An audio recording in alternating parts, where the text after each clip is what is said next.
Welcome to Inner Guidance TV, and I'm going to talk today about Kundalini yoga workshops that we have got organised for this year, something that's absolutely brand new to Inner Guidance Retreat Centre. And even though I have been teaching yoga for nearly 20 years, Kundalini yoga is something that I've not had any experience in. It's not sort of been anything that I've not had Kundalini teachers around me, so it's a new thing for me, and it's something that I really want to explore. So I've invited Kwali to join me on this live stream, and we've been trying to do this. We've had a few technical issues, so we are hoping to get on together. And I really want to ask her about Kundalini yoga and about what you as the participant could expect, and me, because I'm going to be joining in as well. So I'm just going, if we can get Kwali on live with me to talk about this, and hopefully you can hear me and she can hear me, and we'll see. Got some questions. I've actually got some questions from some of my students who are quite interested in coming, and so I will ask Kwali those questions, and then ta-da! Yes. Ta-da! I can see you. We got there in the end. Yeah, I can see you and I can hear you. Yes, likewise. I'm just going to make sure you stay still. There we go. Brilliant. Woo, woo. Yay! We're in business. Yeah. Awesome. Fabulous, fabulous. Well, yes, well, I'm really excited about your workshops that are happening at Inner Guidance this year. The first one being the Saturday the 30th of March. Yeah. And then the next one being Saturday the 20th of July. Yeah. And then the last one being the 30th of November. Yes, that's right. Very good. Well remembered. Yeah. Well, they're really great numbers, 30, 20, 30. So there's a real kind of balance there. Yeah, absolutely. I'm so excited.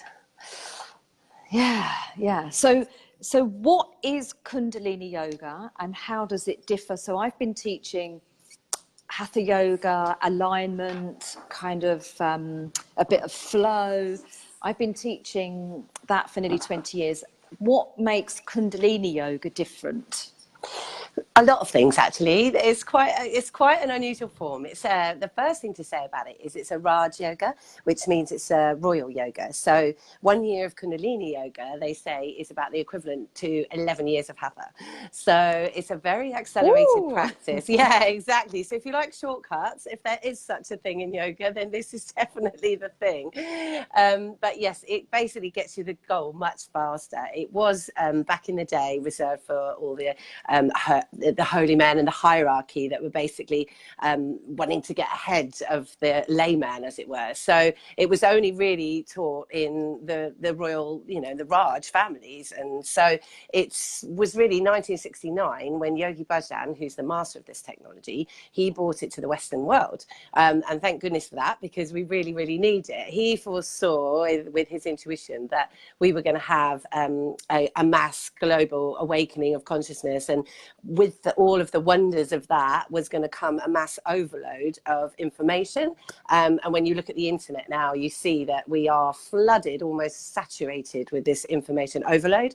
So Yogi Bhajan saw this coming, and he thought, well, actually, they're going to need something to steer their way through the storm. They're going to need a navigation system. And the Kundalini yoga was that. So Yogi Bhajan actually broke all the rules in 1969 to teach it to the Western world, to bring it into the general population. So in America, he decided to he chose the hippies because he could see that they were the ones that wanted to wake up, tune in, turn on, and so he went to that psychedelic community, and he basically got them all off drugs and got them all into Kundalini yoga, because he wanted to give them, they wanted a natural high, and Kundalini yoga does that.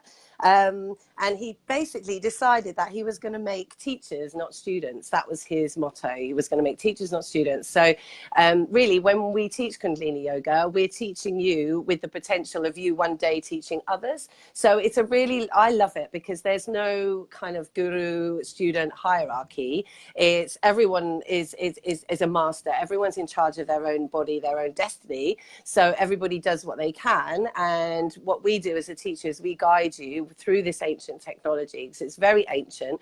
It's very meticulous and very technical in many ways. So the teacher is there to really hold the space for you and journey you through kriyas. So kriyas are sequences of exercises that have been placed together by the gurus and the ancient ones that have gone before us.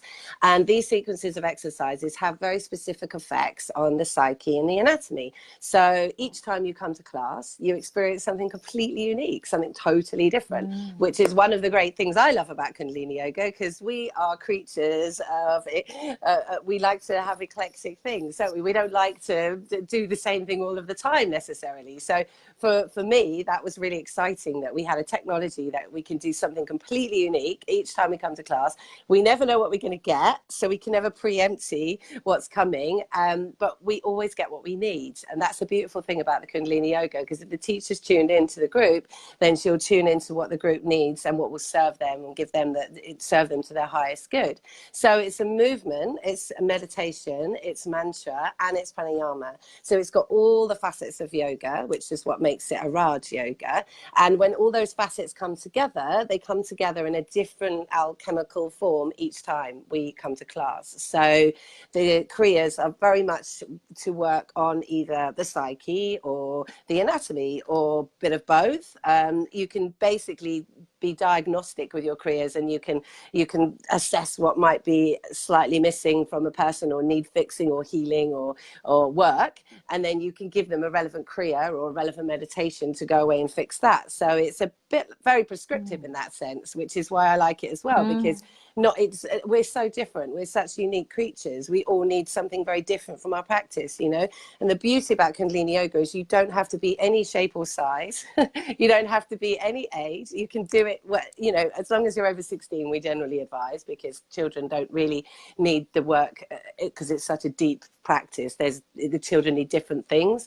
So we always say, as long as you're over 16 and you can sit down, you can even sit in a chair if you've got issues with your legs. So it's not about flexibility, which is why I love it, because that makes it really accessible.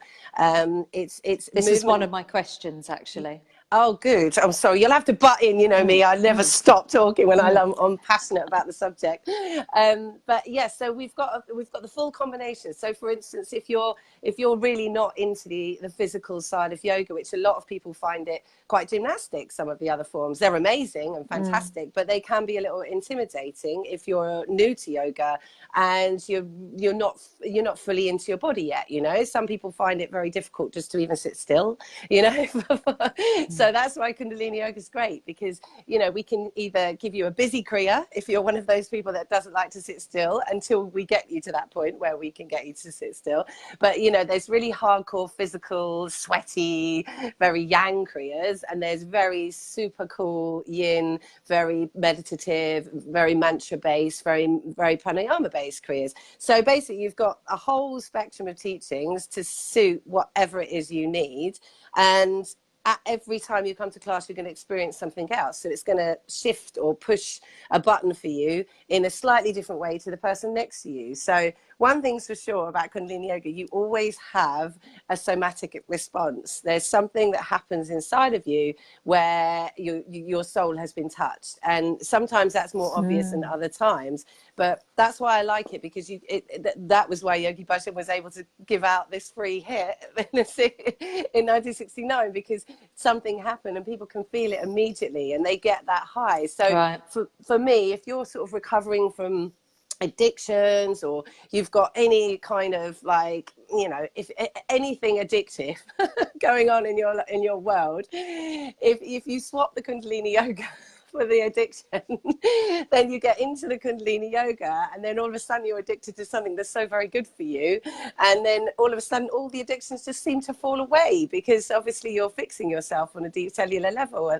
And that's what I find so amazing about it, is that when I started it, I never decided I'm going to give up all these naughty things that I'm doing. They just gave me up. They just gave me up. And I was like, one day I was like, I don't want to smoke anymore. I don't want to drink anymore. Ew. You know, and it was just, and when I thought about it, I was like, well, the only thing that's changed is the yoga. I'm doing the yoga, and it's literally made everything fall away. So that's why I like it, because it's super accessible in a modern world, you know, where we're so oversaturated anyway, you know, there's so many things going on. Yeah. This is one of those things which is so very good for you, that's, you know, instantly accessible and gives you an instant hit. And I really, you know, I talk about it as a hit because it is a hit. And I think most of us, we all want a hit, don't we?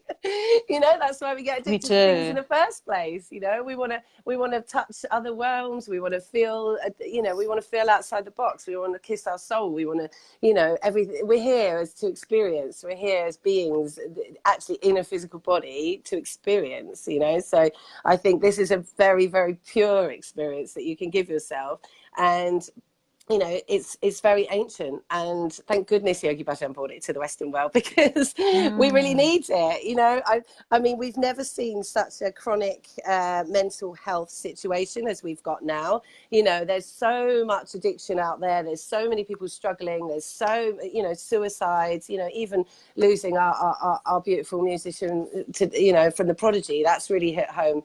You know, losing Keith this week. You know, like if people had access to this technology, then maybe they wouldn't feel so desperate. Maybe they wouldn't feel like, you know, that the only way out is to end it all. You know, it's such a tragedy that that's happening. And we have to accept that that is part of our modern culture now, because everything is literally blowing our circuits. There's so much information out there. We don't know which way to turn, which button to click, you know. So with Kundalini yoga, we call it the yoga of awareness, because it gives you that proper centered intuitive awareness, that focus, that clarity that takes you exactly where you need to go in that exact moment. And it really connects you to your higher self, and it tunes you into your intuition, so that all the other stuff, the irrelevant stuff, will just fall away, and the real clarity and the focus and the path ahead will be really, really obvious to you, because you're fully connected and your chakras are fully aligned and you're fully awake and aware. So that's some of them. I didn't really answer your question, did I, about the differences? But I would say it's not that it's super different, but it's not different as well, because we do touch on a lot of the positions that you would know from a normal class too, but just not every class, you know, because we've got so much technology. We've got all the mantra, we've got the meditation, we've got so many different things to cover, that, you know, you will do something completely unique each time. But I love all yoga. All yoga is good yoga. You know, and there's I don't ever want to say that Kundalini yoga is better than any of the others. It's just different, because it gets you to the goal a lot faster, and it's a Raj yoga for a reason, you know. And that's why people are a little bit scared of it, if I'm honest, because people are a little bit scared of it as well. But anything that's powerful is quite scary unless you understand it, you know. So so what can people expect from the days? So you're gonna be with us for a whole day. Yeah. So we'll have cacao on arrival, and then we'll do some practice, and then we'll have lunch, and then we'll do some more practice. So you said to me that you really want to pack a lot into the workshop. One of my students was asking, and you kind of already touched on this, about she's got a very bad back, and so she's concerned about the movement and the physical side of things. Yeah. So her question was, she's not very mobile. Can she still come, and will she get something out of it? Oh, for sure. So those are my two questions really. Is what to expect? What's the kind of what to expect, and how physical is it? And is it for somebody that's, because I've got a lot, inner guidance has a lot of clients who they come to us more for the meditation and not so much for the physical practice. Absolutely. Well, so who's it for? Who's it for? It's for everyone and these anyone. workshops? All these workshops are for everyone. That's what I like to think of Kundalini Yoga as universal, because even though we're chanting the ancient language of the Sikhs, so in its essence it's Gurumukhi, which is a Sikh lineage, but the teachings are universal. They really are for everybody. And I think that's the amazing thing. As long as I know what you're dealing with, I can adapt whatever we're doing to work for you. Because even, I always say to my students, even just sitting in the space, or even if you were just to lie down in the space, you know, I've had a woman that broke her leg and she loved my classes so much. She hobbled to my class with her leg in plaster on crutches, just so she could lie down and experience my class and be in the group energy, because she said it was so healing just to be in the group. So, you know, in that sense, you know, people, you can just come and lie down and still experience it. But obviously, because there's the other facets to the crystal of the mantra and the breathing, the pranayama and the meditation, you know, there'll only be a couple of things within each class that maybe she can't do, you know, because I can give her, if she wants to sit on a chair, she can sit on a chair, and then she can get involved with the meditation sitting down. So there's definitely a way around it. And I would always say to anybody that no ailment should stop you from coming to class. You know, I have really heavily pregnant women coming to my class as well. You know, I just have to, you know, adjust certain things for people. When I know what they're working with, I can make it happen for them accordingly. So I would definitely say, if you're dealing with any ailments at all, then it's great to come, because just being in the energy is going to give you a real healing experience. And of course, you know, I'll be playing the gongs. I know you've got some beautiful gongs there, and I've also got my new Flower of Life gong, which is super healing and amazing energy. Yeah. So, and I work with Venus as well, and I've got a lovely symphonic, and I know you've got a gorgeous baby there too. So even just the gong spectacular will be super healing. But we're going on a bit of a journey with the 3 classes. So you can come to just individual one, just to see if you resonate with it. But what I always say to people is that you can't ever judge Kundalini on one class. So if this is the only time you're going to come to a Kundalini class, you're only going to experience that one part of the teachings. So I always say to people, give it 2, 3, you know, even more. 3 is a good amount. But, you know, the more classes of Kundalini you can take, the more you can understand the cross spectrum of what we're doing, because each class is so unique. It might be that one class you feel that it didn't resonate with you, so therefore you don't want to go again, whereas the next class might just be so up your street and the best thing that you've ever done ever. So it's a real shame. I always find it's a real shame if people don't give it the benefit of the doubt, because not every class will speak to every single soul. And what you've got to remember is, sometimes when you don't like a class, it's because you really need it, and because that subject is for you. And, you know, unfortunately, the way it works in yoga is the things we don't like are the things we really need. They're the homework. Totally. And, you know, when you know yourself, when you're in a position that you're not really like that in love with, you know, it's generally because you need it. So it's the same with a Kundalini class. You know, some people come to class and they bawl their eyes out and they don't even know why they're crying. They're just crying and crying and crying. And we expect that, actually, because that happens quite a lot, especially in the first few classes, because it's almost like your soul recognizes the teachings. It comes home. It's like, wow, okay, this is what I've been missing. This is the thing in my life that I know is going to serve me. And then the tears just come, and then you're just like, oh, you know, people get a little bit terrified by that, because they're like, what am I doing? I don't want to be crying my eyes out in a yoga class. Or they go home, they feel fine in the class, and then they go home and they're absolute mess, and the partner's picking them up on the floor going, what's wrong with you? You just went to yoga. And you're like, oh. But it's because it releases stuff so dramatically for us. And, you know, because it's subtle, it's not like a drug or an alcohol that you just drink and you get that hit. It's subtle. It works on you on a sort of very subtle, deep cellular level. So you can't always pinpoint it that's what's caused it, you know. So you can expect a transformation of some kind. And being in this house is very healing. So and we're kind of our intention for this house is, and everything that happens in this house is transformation. And the house has this healing energy, and it holds the space for you to really jump into yourself and jump into your development and your journey. So so it's you know, that's what's happening in this house, day in, day out, week in, week out, year in, year out. We're actually in our 7th year now The magical of holding 7. retreats here. Magical. I know. That's so lovely. Well, the Our seventh 7 year year. cycle. 7 year cycle, that's a really profound cycle in the teaching. So, but I mean, I love inner guidance. That's why I'm so excited to come back. I can't wait to come back and meet some of your beauties, you know, because we were there in last September for our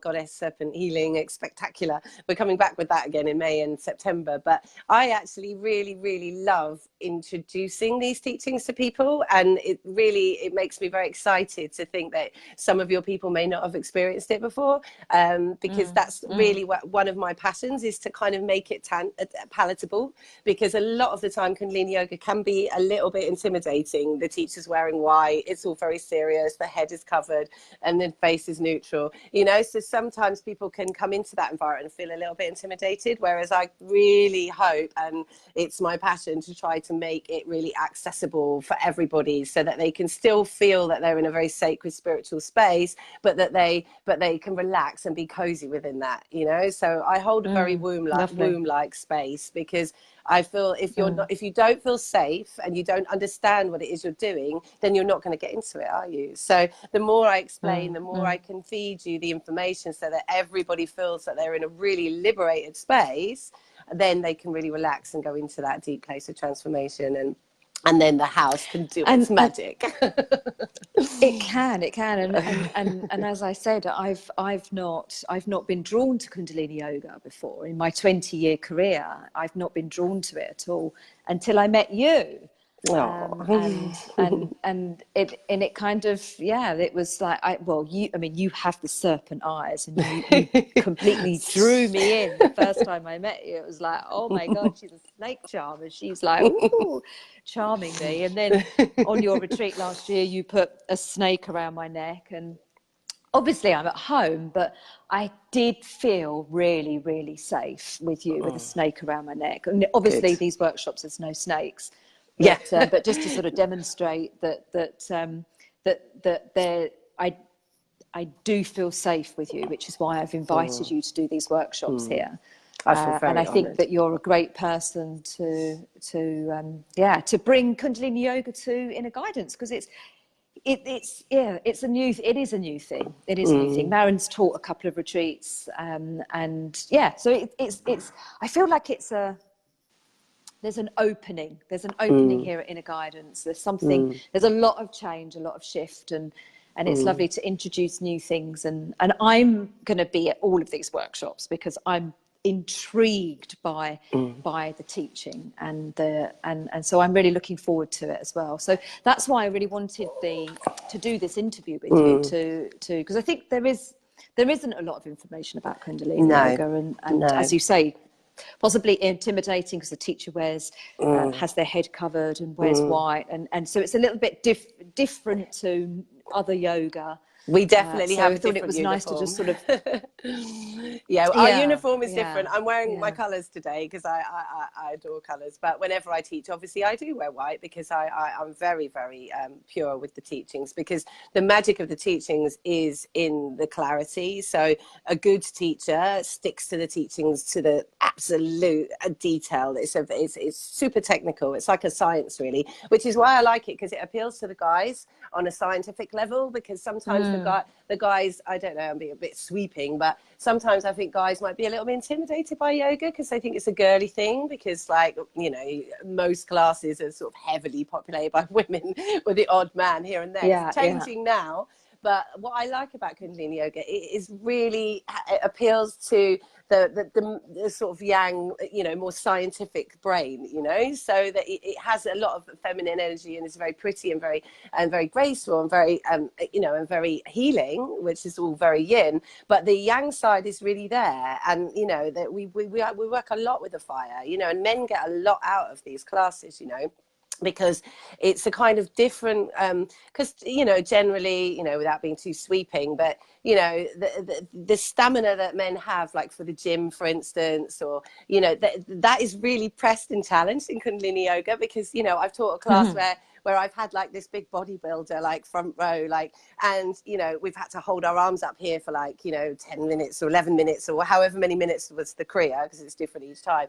And you know, you see these tiny little sort of like what you would consider delicate formed, like tiny little woman at the front that's really like, you know, almost you would think she was frail, and she's able to hold her hands up there for 11 minutes, yet the big bodybuilder is not able to. And then you see this whole big you know, thing going on in the mind, because it's actually about the mind holding the arms up, not about the physical. It's not about the physical strength, it's about the mental strength.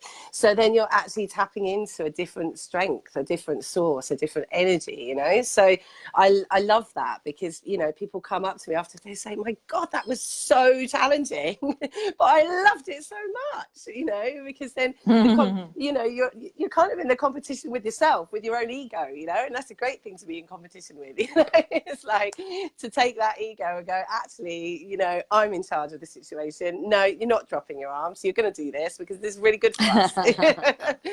So you know, that aspect of it I think is really exciting as well, because you know, if you've got that sort of mind that likes a challenge, then Kundalini yoga is fantastic for that, you know. And I think a lot of the time, you know, some people, they might go to yoga a few times and then they just get bored of it, you know. I know I do sometimes.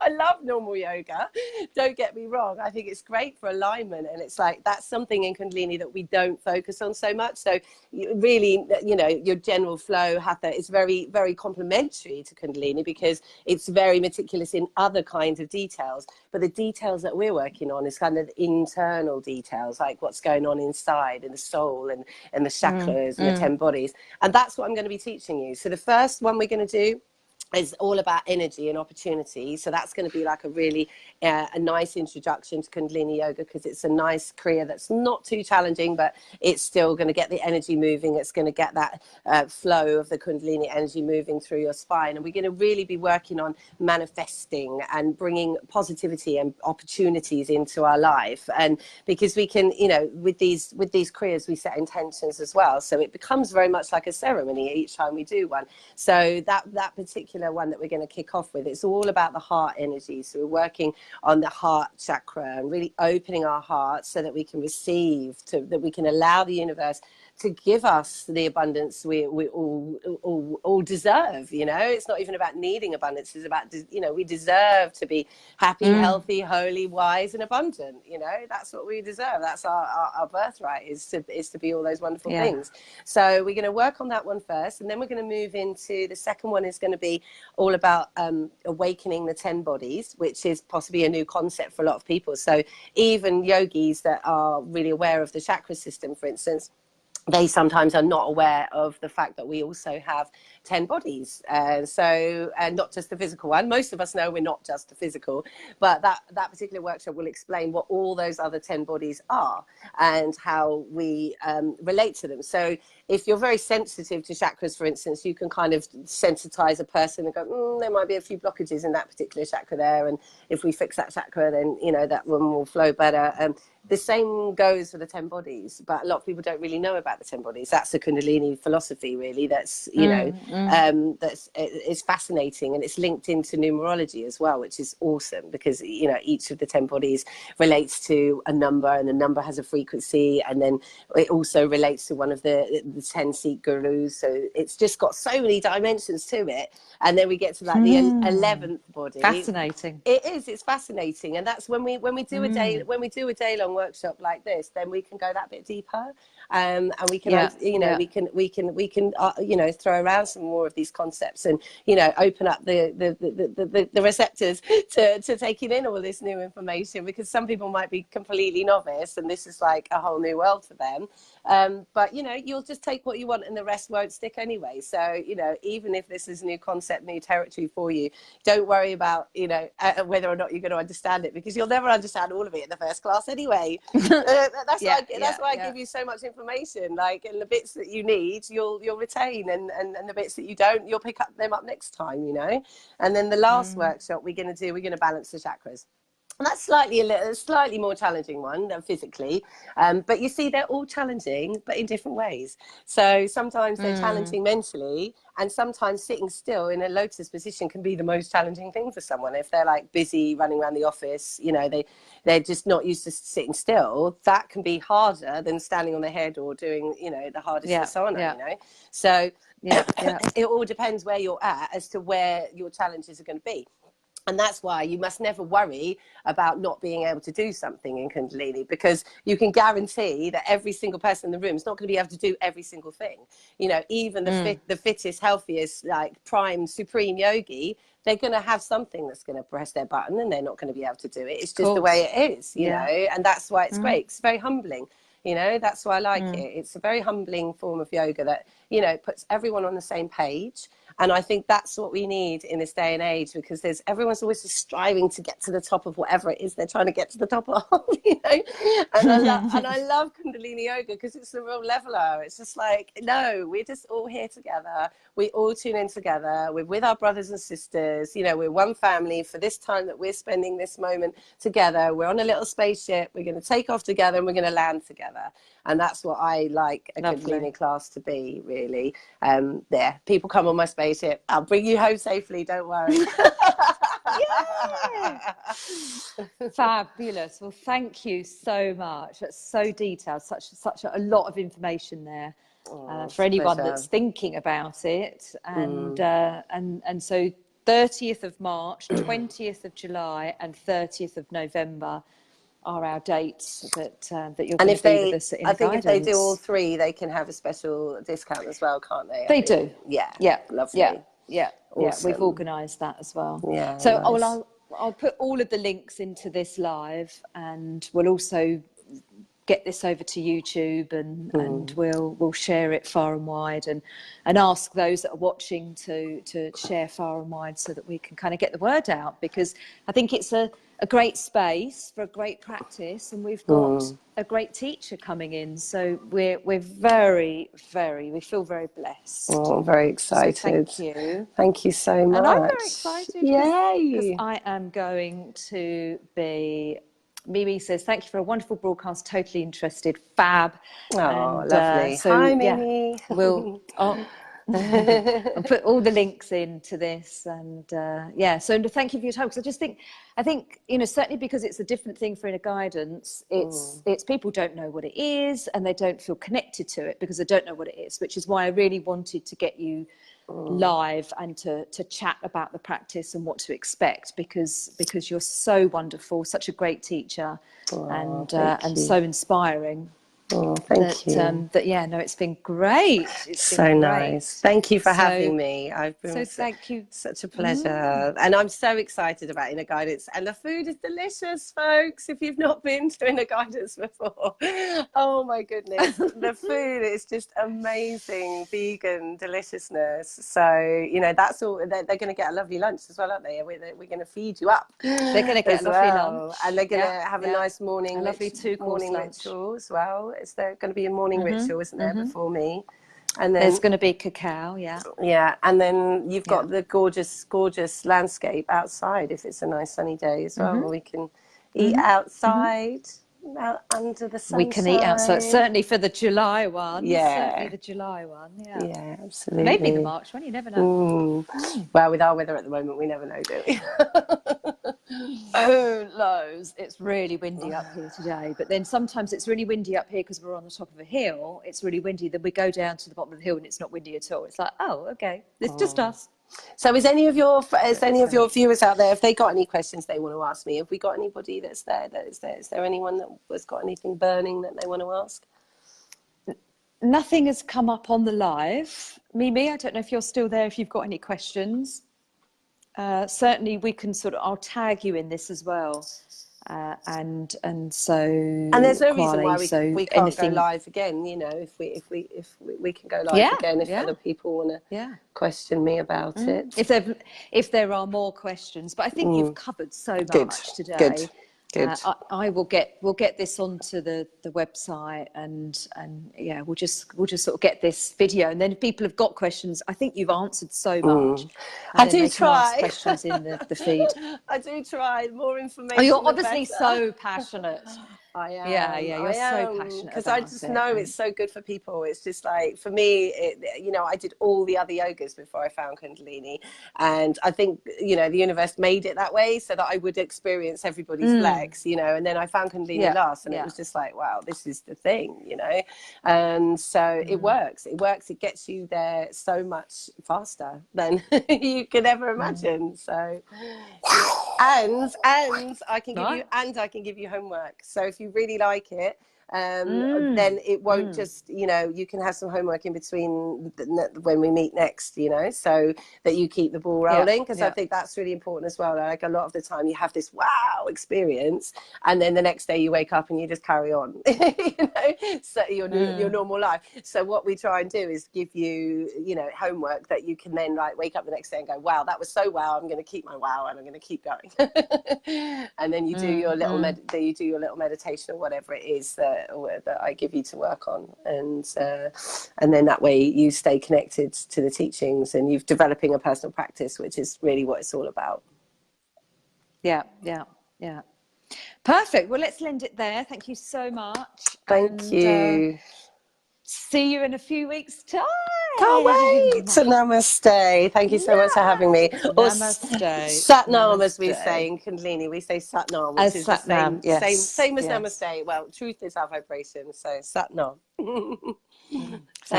Thanks, Jo. Have a great day. Bye. Lots of love. Love you. Yeah, bye. you too.